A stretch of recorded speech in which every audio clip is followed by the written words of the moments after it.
En esta tarde tengo un desafío grande. Volver a hablar de un pasaje que ustedes han leído infinidad de veces. La hora ya es un poquito tarde. La última vez que prediqué este pasaje, aquí en la congregación, un hermano me dice: quiero escuchar la otra versión, ahora la del hijo mayor. Y me da mucho gusto que esté presente nuestro hermano Abraham Peña, ¿se acuerda? Me dijo: quiero escuchar la versión del hijo mayor. En el momento no le dije: hermano, sí, dentro de 8 días le doy la segunda parte. Porque nosotros los predicadores nos dejamos guiar en lo que Dios nos dice. Y siempre le pregunto a Dios: Señor, ¿y ahora qué le voy a decir a la iglesia? ¿Qué es lo que tengo yo que servir en la iglesia? Y hasta ahora el Señor nos da nuevamente este pasaje.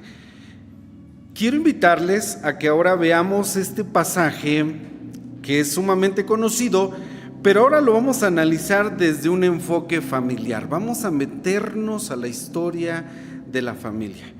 Acompáñenme a orar. Padre, tú siempre nos escuchas, Señor, y siempre estás con nosotros.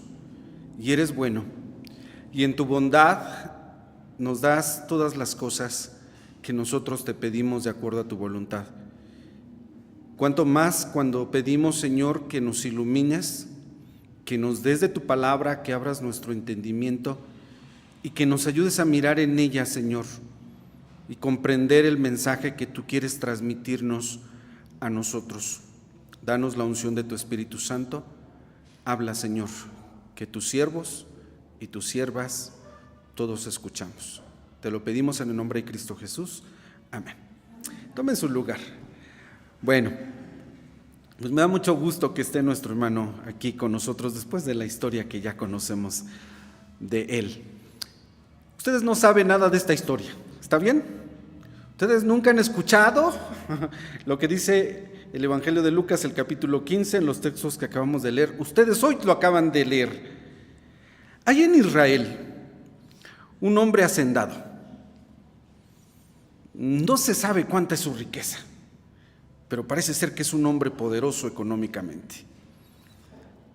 Tiene solamente 2 hijos y muchos jornaleros que trabajan en sus tierras, labran los campos, cuidan sus ganados, pero curiosamente no se dice algo acerca de la mamá. ¿Ustedes notaron algo de la mamá?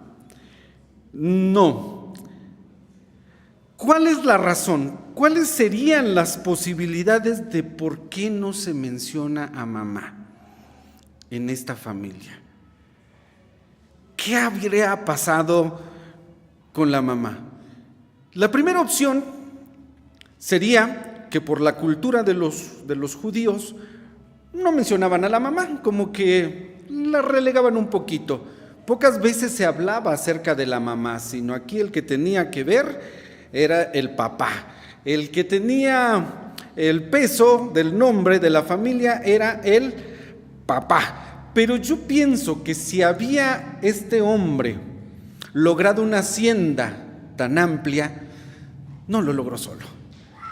Hay un dicho acá en nuestros rumbos que dice, y digo nuestros rumbos por si nos ven en otras partes, que dice que detrás de un hombre, díganme, hay una gran mujer. Gracias. Independientemente de que había jornaleros, que había trabajadores en esta casa, pues probablemente había una mujer, ¿no? O hubo una mujer en algún momento de donde nacieron estos 2 hijos. Pero decíamos que la primera razón es porque no se habla mucho de las mujeres y esa podría ser una. ¿Cuál es la segunda opción? Que haya muerto. Que mamá haya muerto. Esto nos abre un mundo de posibilidades de por qué los problemas en la casa. Cuando no está mamá en la casa, híjole, se nos viene el mundo encima, no está mamá. Y más cuando mamá ha muerto. Es algo difícil, ¿no? Dicen que uno supera más fácil la muerte del padre que de la madre, ¿no?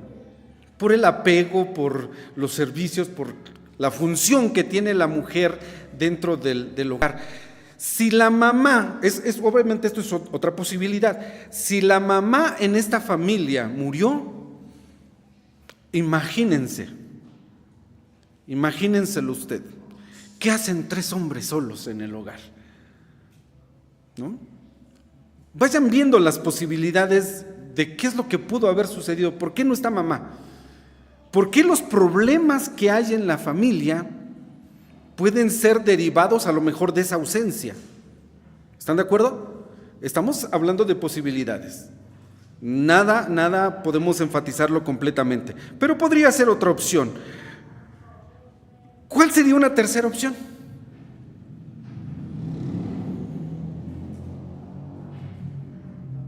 ¿Mande? La autoridad era del padre. No, yo pienso que la otra posibilidad es que mamá los haya abandonado. Bueno, yo estoy viendo posibilidades. Ayúdenme ustedes si tienen otra. Posibilidad, ¿por qué no está mamá? ¿Y qué tal que los abandonó? Mira, si alguien ha sufrido esto, tendría mayor dimensión de visualizar una situación como la que se presenta familiarmente. Dijimos que ahora el enfoque iba a ser la familia. Mamá los abandonó. Qué triste, qué difícil, ¿no? Y quienes hayan sufrido esto, Dios consuele sus corazones, Dios los siga llenando. Pero esto es una forma muy abierta, muy grotesca de rechazo.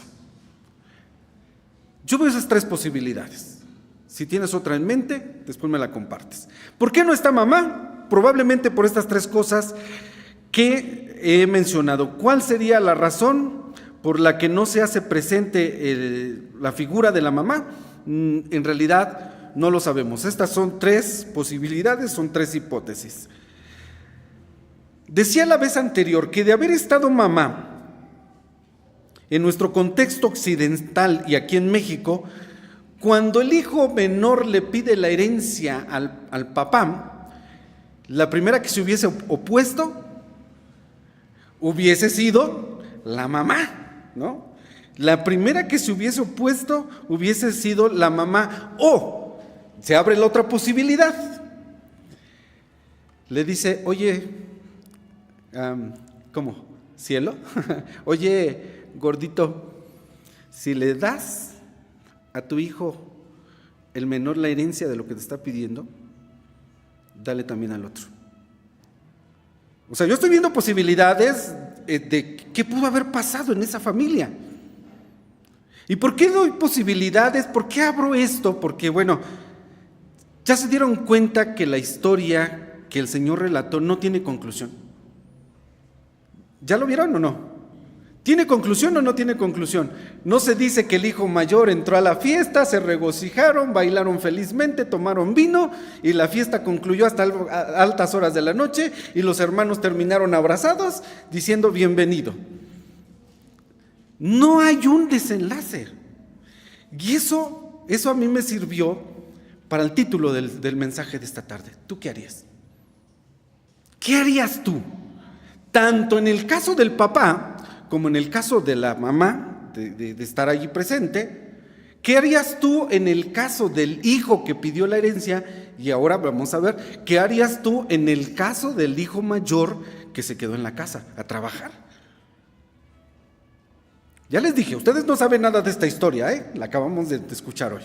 Para poder ponernos a echar a andar nuestra imaginación. Probablemente le habría dicho eso de estar mamá. Le das a tu hijo el menor, dale de una vez al mayor. ¿O tú qué hubieras hecho, mamá? ¿Le das a uno? ¿Está bien? Dale también al otro. Váyanse haciendo esta pregunta. ¿Qué harías tú en esa situación? ¿Qué harías tú? Y ok, ya hemos hablado del padre de familia que accedió a entregar la herencia al hijo solicitante, y también hemos comentado acerca sobre el hijo que despilfarró la herencia, pero hoy vamos a hablar precisamente un poco acerca del hijo mayor de esta familia. Y el primer punto, su primogenitura. A ver, vámonos al contexto familiar de las familias judías. Su primogenitura. Para los judíos la primogenitura era un asunto de mucha importancia. ¿Estamos de acuerdo? Por lo que leemos en la Biblia. Ser el hijo primogénito tenía mucho peso. Y hay una historia, la historia de Jacob y de Esaú. ¿Se acuerdan ustedes? ¿A qué nivel llegó la discusión por la primogenitura? A ver, para darle el peso a la primogenitura, eran dos, Jacob y Esaú. En la repartición de la herencia, quiero decirles esto, en la costumbre de ellos, a la hora de repartir la herencia, el hijo primogénito se quedaba con la mitad de la herencia, y la otra mitad, si había 10 hijos, la otra mitad se la tenían que repartir los otros. Pero allí sí, primogenitura, si se trataba de herencia, pues obviamente me convenía ser el primogénito porque yo ya me quedaba con la mitad. Ya había varios primogénitos aquí diciendo, ¿por qué no fuimos judíos? ¿No? Ya muy bien. Pero cuando son dos hijos, ¿qué tiene que ver la primogenitura? Finalmente la herencia se reparte por partes iguales. Entonces, ¿cuál era el pleito de Jacob y Esaú? Si eran dos. ¿Se iban a repartir los bienes de su papá? Pues claro que se los iban a repartir, y por mitad. Entonces, ¿cuál es el asunto de la primogenitura? ¿Tiene algo más que ver? ¿Alguien me ayuda? La bendición. La bendición, eres el primogénito, eras el que te iba a tocar la bendición. Y ese fue el pleito de Jacob y Esaú. Entonces, con eso, vamos a traerlo aquí a esta historia de San Lucas 15. Él es el primogénito. El hijo mayor es el primogénito. Herencia por mitad. No hay problema en herencia, pero en la bendición es mía. Como que ya tenía diríamos nosotros, esa ventaja, ¿no? Pero decíamos, no es una cuestión solamente de herencia, sino de bendición la que discutían Jacob y Esaú. Y el punto, decíamos, ¿hasta qué punto llegó el pleito por la primogenitura? Entre Jacob y Esaú. Me robaste mi primogenitura, me engañaste por un plato de lentejas. Y el otro decía, no, yo hicimos trato, y trato es trato. Así son los hermanos, ¿no? Quedamos en eso. Así que ni modo, te aguantas. Ya hicimos el trato. No, el pleito fue todavía mucho más grande porque se involucraron los padres. Una lo protegía, el otro ayudaba, y bueno, llega al nivel de que Esaú quiere matar a su hermano. O sea, sí hubo pleito por la primogenitura, cosa que no se ve aquí en San Lucas, en lo que narra el Señor Jesucristo en el capítulo 15. Pero esto que nos lleva a una reflexión. A ver, ¿pleitos entre hermanos pueden llegar a ese nivel? Aguas con tu familia. Si tú dices, no, mis hijos no se van a pelear, ¿tú qué crees? A la hora de la hora, cuando se trata de la herencia, se ve quién es quién. Más que comprobado. Se ve quién es quién a la hora de la herencia. Así que no digas, no, mis hijos no. Mis hijos son cristianos. Ajá. He conocido historias que para qué te cuento. Cuando se trata de eso. Por eso la pregunta es, aquí la anoté. ¿Puede llegar a tanto el odio entre hermanos o las discusiones entre hermanos? Respuesta, aunque sean dos. Imagínate cuando son 5. El pleito es más grande, ¿sí? Cuando ya se trata de, no es que a mí mi papá me dijo, no es que a mí mi mamá me señaló, es que mi mamá... No, hombre, son unas cosas terribles. Ya no por primogenitura, Ya no por la bendición, es que yo quiero la bendición de mi papá, ahora el pleito es por unos cuantos pesos, hermanos. Y eso es triste. Decíamos, estamos viendo esto desde el punto de vista, desde el ángulo familiar, ¿no? Y a propósito de reflexión, ¿cómo te llevas con tus hermanos?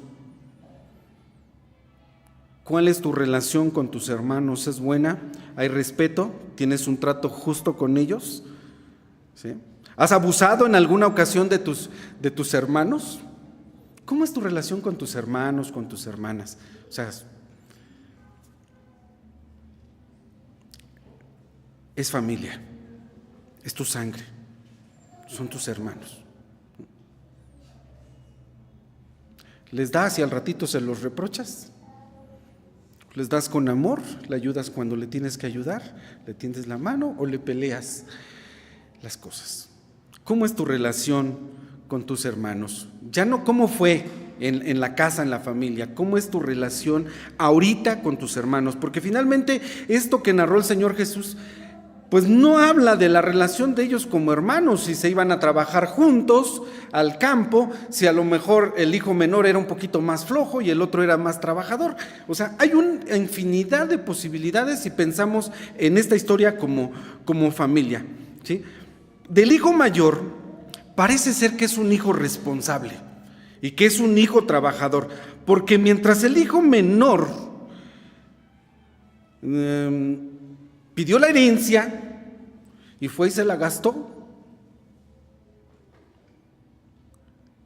Dice aquí el texto que el hijo mayor dijo: vino tu hijo, se gastó tu herencia con rameras. ¿Cómo lo supo? ¿Tenía información? ¿Sí? El hijo mayor es un hombre trabajador. El hijo menor, diría mi mamá, es un resinvergüenza. Palabra de mi mamá, es un resinvergüenza. Pues sí, porque agarró el dinero, dice, juntándolo todo, y fue y vivió como ya nosotros sabemos que vivió, y malgastó su herencia. Pero ok, se alejó. Y el hijo mayor se mantuvo en su posición.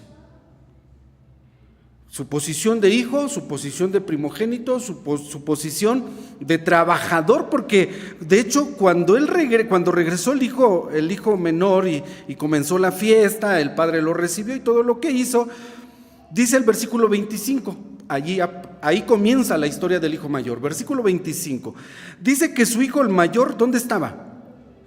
Estaba en el campo. Es un hombre que está trabajando, se encuentra en el campo trabajando. No sabemos tampoco si solamente supervisaba a los trabajadores, pero finalmente ese era su trabajo, ¿no? El que supervisa también trabaja, y el gerente en alguna empresa también trabaja. Ese es su trabajo, supervisar. Cualquier cosa que haya hecho, tampoco la sabemos, pero él estaba en el campo, supervisando a los trabajadores o metiéndole las manos a los cultivos y al ganado. Pero él está trabajando, es un hombre que se mantiene en su posición.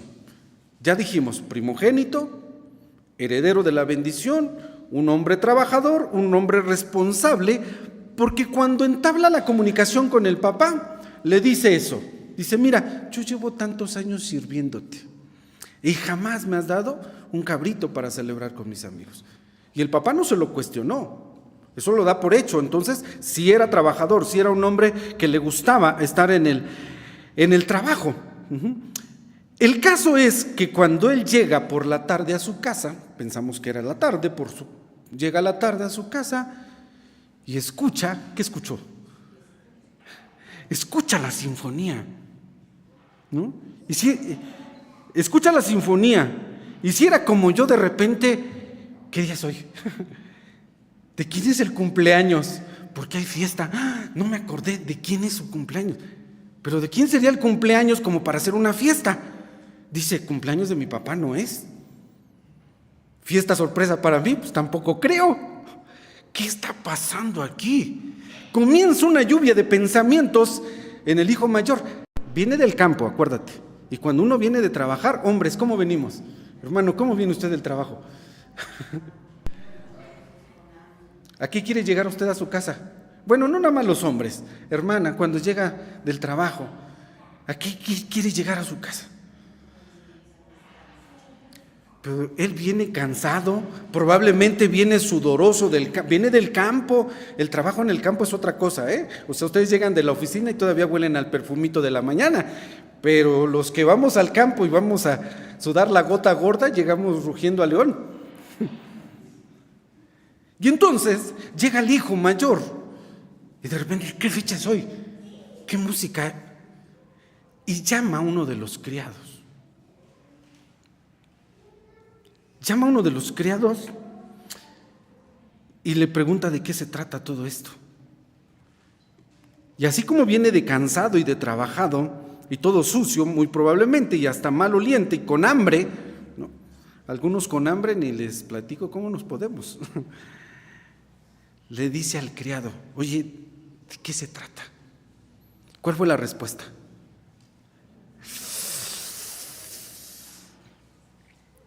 Tu hermano ha regresado. Con eso tenía. El resinvergüenza, dice mi mamá. Regresó.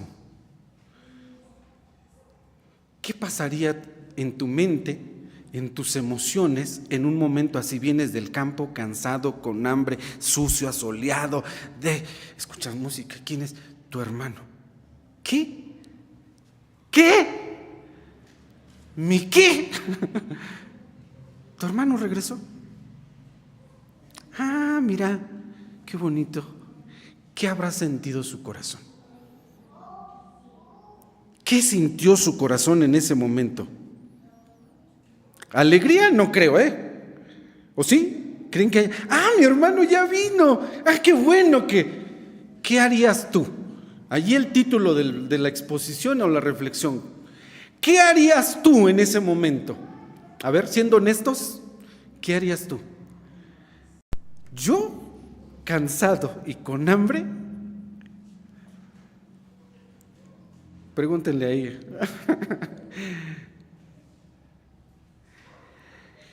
¿Qué harías tú? ¿Te alegras? Ay, qué bueno que ya regresó mi hermanito. Alan, ¿te alegrarías de que regresó tu hermano? Dice que sí. Sammy, ¿te alegrarías? Dice que sí. Qué buenos cristianos tenemos aquí. Bendito sea Dios. Yo lo pensé por un momento y dije, yo no. Les dije, sean honestos, yo no, perdón. Van a decir, qué malo es el hermano Rogelio. Yo en ese momento, por eso les dije, viene del campo, versículo 25, claramente, viene del campo, cansado, asoleado, con hambre. Sabe él sabe lo que había hecho su hermano. Y uno dice, no es como para recompensarlo, ¿sí? Uno dice, no es como para aplaudirle, qué bueno que ya veniste, no es como para hacerle una fiesta. Bueno, salvo nuestros hermanos que sí. No, qué bueno, bendito Dios que sí lo harían en esa manera, ¿no? Pero no es todo. Tu hermano vino. Siguiente. Díganme, nunca lo han visto, véanlo. ¿Qué sigue? Vino tu hermano. Regresó mi hermano. ¿Y? No. El becerro grueso. El animal más bonito que hay en el rebaño, el que hemos llevado años cuidando y decimos, este está tan bonito, lo vamos a usar para una ocasión especial, esta es la ocasión especial. ¿Sabrá Dios qué habrá pensado? Ya te dije, ¿qué harías tú? Ponte en esas sandalias. Segundo, ¿ha matado tu papá el becerro grueso? ¿Qué siente tu corazón? ¿Qué siente tu corazón? ¿Es tu hermano? A lo mejor ahí comenzó a decir, bueno, pues está bien. Finalmente es mi hermano. Pues, ¿cómo le digo algo a mi hermano? Llega un momento en el que sí, aparentemente ahorita les dije, estoy malo. De repente yo digo, ¿cómo le cobro a mi hermano? ¿Cómo le pido a mi hermano? ¿Cómo le digo, oye, tú me debes? ¿Cómo? Me ha visto la cara 3, 4 veces y todavía viene a pedirme y yo todavía le doy. Porque al final digo, Es mi hermano. ¿Están de acuerdo? Es mi hermano. Bueno, mató el becerro grueso. Vaya, es el colmo. Ahora tienen estos sentimientos, porque finalmente estamos hablando de hombres con sentimientos. Y miren, dicen que todos reaccionamos de diferentes maneras ante la misma situación, ¿sí? Ante la misma situación todos podemos reaccionar de diferentes maneras. Y les pongo un ejemplo nada más. Yo no soy muy dado de dar muchos ejemplos. Pero viene alguien entrando y trae una charola con una jarra, con vasos y con agua. Y de repente se tropieza y se cae. Es un mismo suceso, un mismo acontecimiento. ¿Cómo reaccionamos? Vamos a ver cómo reaccionamos. ¿Cómo reaccionas tú? Lo primero, levantas, ¿no te lastimaste? ¿Estás bien? Los médicos aquí presentes dirían, permíteme, te voy a revisar. Actúan en esta situación de acuerdo a qué, de acuerdo a sus dones, a su capacidad, a lo que vieron, ¿sí? Pero otro va a reaccionar y va a decir, la hermana, permítame, yo voy por una jerga, voy por una escoba. Está reaccionando de otra manera, ¿no? Reaccionamos de diferentes maneras ante los mismos acontecimientos. Ese es el ejemplo así, burdo, pero pequeño. ¿Qué harías tú en el lugar del hijo mayor? Llegas a ese punto de decir, bueno, pues es mi hermano. El versículo 28, bueno, voy a continuar leyendo un poquito. Dice que escuchó las sinfonías, llamó a los criados, versículo 26, ¿de qué se trata? Le dice, tu hermano vino en el 27 y tu padre ha muerto el becerro grueso por haberle recibido a salvo. 28. Ve cómo reaccionó este muchacho. Versículo 28, ¿qué hizo? Él sí se enojó. Él sí se enojó. ¿Hasta dónde llegó su enojo? ¿Cómo eres tú cuando te enojas? Háganse un lado. ¿Cómo eres tú cuando te enojas? Este muchacho se enojó. No dijo, es mi hermanito, qué bueno que vino. No, él se enojó. ¿Por cómo venía? Por lo que está pasando, porque tiene sentimientos, emociones encontradas, emociones negativas, le dan celos de su hermano menor, le da coraje de que haya gastado la herencia, siente odio de que haya presentado, de que haya puesto un pie nuevamente en la casa. Bueno, ¿de qué se trata? Lo que está aquí es mío. No sabemos. Yo te dije que esta historia no tiene un desenlace. Porque el desenlace se lo pones tú. ¿Qué harías tú en esa situación? Él se enojó, versículo 28, no quería entrar. Era su casa, era la parte que le había quedado de la herencia. Él pudo haber llegado con autoridad y decir, me disculpan, señores, se acabó la fiesta. Y se ha pasado, se acabó la fiesta. Por favor, todos se me retiran. Calla a los músicos, les dice a los meseros que no sirvan más comida y que se pongan a recoger. Él se enojó y tanto fue su coraje que no quiso entrar. O sea, de que nos montamos en nuestro macho, yo no entro. El papá tuvo que salir por él. El papá tuvo que salir por él, dice el versículo 28, salió por tanto su padre y le rogaba que entrase. Hijo, ven, por favor, hijo, acompáñame. No, papá, ya te dije que no voy a entrar, ¿no? ¿Y cómo se pone uno cuando, ya dije que no? Pero hijo, entiende, mira, llegó tu hermano, perdónalo. ¿Qué tanto le habrá dicho el papá? Pero el hijo finalmente dijo, y aquí está su carácter, ¿no? No voy a entrar. Papá, discúlpame. Perdóname, pero discúlpame, pero no voy a entrar. No dice la historia que haya entrado, ¿o sí? Por eso te dije, no tiene desenlace. ¿Dice que entró el hijo? No. ¿Qué harías tú? ¿Qué harías tú allí? reaccionas, dices, es mi hermano, es mi padre me está rogando que entre. Está bien, papá, mira, dame 5 minutos, déjame tomar aire, me calmo, mira, me voy a dar un regaderazo y inmediatamente estoy con ustedes para saludar a mi hermano. Sí, papá, perdóname, me enojé. Pues sí, de repente, mira, vengo cansado, vengo estresado. Por eso exploté, papá, ¿no? A veces hay personas que somos así, ¿no? A veces sí llegamos a explotar, porque no vamos a decir que no. A veces nos enojamos, pero algunos reaccionamos rápido, ¿no? Reaccionamos rápido y no, creo que sí la regué.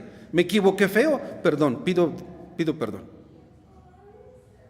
Pero otros se enojan y no piden perdón. No reaccionan de la misma manera, eso es lo que estoy diciendo. Reaccionamos de diferente manera ante los mismos acontecimientos. No reaccionan igual. Yo, perdón por ello, hubiese reaccionado, sí está bien papá, perdón. Ahorita hago esto, dame 5 minutos, ahorita estoy con ustedes. Otro, y ahí están todas las posibilidades, y ahí está y allí una de esas posibilidades es la tuya. Agarras tus cosas y me dices, yo me voy, no quiero saber nada, y todavía más tu enojo. ¿Hasta dónde llega tu enojo? Y quédate con tu herencia, y si se la quieres dar a tu hijito, que así dice, ¿no? Se la quieres dar a tu hijito, así le dijo, no lo estoy inventando. Cuando comienzan a dialogar, le dice el 29, mas él respondiendo dijo al padre, he aquí, comienza el reproche, sí se enojó, mira papá, tantos años te sirvo, no habiendo traspasado jamás tu mandamiento, te he obedecido, mira, me he sujetado a todo, y nunca me has dado un cabrito para gozarme con mis amigos. Le dio al papá con todo, le dio al papá con todo. Ahora, papá, ¿cómo reaccionas cuando un hijo se te pone así? ¿Te pones blandito o dices, mira, a mí no me hablas así, soy tu padre y yo soy lo que estoy, y si quiero te quito lo que... ¿Qué harías tú? Y continúa el hijo diciéndole, mas cuando vino tu hijo, ahí sí le dice, no, mira, vino tu hijito, si le quieres dar todo, dáselo, mira, yo me retiro, agarro mis cosas. ¿Hasta dónde llega tu enojo? ¿Hasta dónde ha llegado tu enojo? A levantar la mano, a empujar, a golpear, a ofender. O reaccionas y pides perdón. Te incorporas. Tomas el rumbo correcto. O te quedas montado en tu macho y sigues tu camino. ¿Qué haces tú como cristiano? Yo sé que a veces nuestras conductas no son las más apropiadas, ¿no? Luego por aquí me dicen, ¿y eso que eres el pastor? ¿Y eso que eres cristiano? ¿Y eso que eres hijo de Dios? ¿Y eso que estudiaste? ¿Y eso que...? Y si no, imagínate. Si tú que eres el pastor, oye, imagínate qué espero del otro. De un hermano, y uno reacciona, uno tiene que reaccionar. Finalmente creo que esto que narró el Señor también nos tiene que enseñar esto, cómo reaccionamos como cristianos ante los sucesos que ocurren en nuestras familias, ante las situaciones que se generan en nuestros hogares, cómo reaccionamos. Todavía le dice, mira, vino tu hijo que ha consumido tu hacienda con rameras, has matado para él el becerro grueso. Papá, ¿en qué quedamos?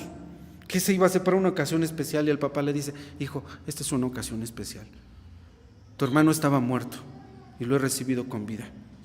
Algo no entendía el hijo, algo no entendía este hijo. Si bien era trabajador y responsable, algo no entendía. Y aquí quiero hablarle a los hijos. Él no entendía su corazón de papá. Y la vez anterior les dije, quien no tenga hijos no tiene derecho a opinar. Perdón. Porque solamente cuando tienes hijos sabes lo que duele un hijo, sabes lo que interesa, pero es un sinvergüenza, pero es tu hijo. Y no es la misma apreciación de ti hacia tu hermano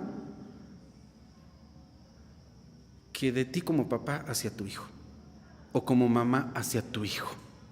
¿Qué haces por tus hijos? ¿De qué eres capaz por tus hijos? Y una cosa que quiero, que resalta toda esta historia es el perdón. ¿Hasta dónde llega un papá para poder perdonar a un hijo así? Porque finalmente eso es lo que también nos quiso enseñar el Señor. ¿Hasta dónde llegó Dios para perdonarte a ti y a mí nuestros pecados? Porque ese hijo sinvergüenza soy yo y eres tú. ¿Hasta dónde llegó el corazón de Dios como Padre para perdonarnos a nosotros nuestros pecados? ¿Y qué espera Dios ahora que hagamos nosotros en nuestras relaciones familiares, en nuestro trato hacia los demás? Por eso te dije, la pregunta sigue en el aire: ¿qué harías tú? Comenzaron los reclamos, comenzaron los reproches, y él entonces le dice: hijo, tú siempre estás conmigo. Aquí, para calmar las cosas, le dijo: mira, tienes toda la razón, todas mis cosas son tuyas. ¿Podrías incorporarte a la fiesta con nosotros? Solo es esta fiesta. Me da gusto de haber recibido a tu hermano, y de la misma forma en la que te amo a ti, amo también a tu hermano. Yo sé lo que hizo, pues yo lo perdono y yo me alegro, me gocé cuando lo vi. Hijo, tú no me entiendes lo que yo sentí cuando vi a tu hermano. Le dice: era menester hacer fiesta y holgarnos, porque tu hermano muerto era y ha revivido, habíase perdido y es hallado.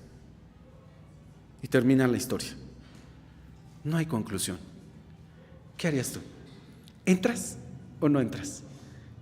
A ver, a tres les voy a preguntar: Keila, ¿entras o no entras? Después de lo que has escuchado, ¿entras o no entras? Sí. Vero, ¿entras o no entras? Sí. Fermín, ¿entras o no entres? Dijo un sí invertido. ¿Qué harías tú como cristiano? Y que esto sirva para reflexionar en las relaciones con mis hermanos, en las relaciones con mis padres, en mi relación con mis hermanos en Cristo y sobre todo en mi relación con el Padre Celestial. ¿Cuánto me amó, que me perdonó lo sinvergüenza que he sido y que sigo siendo?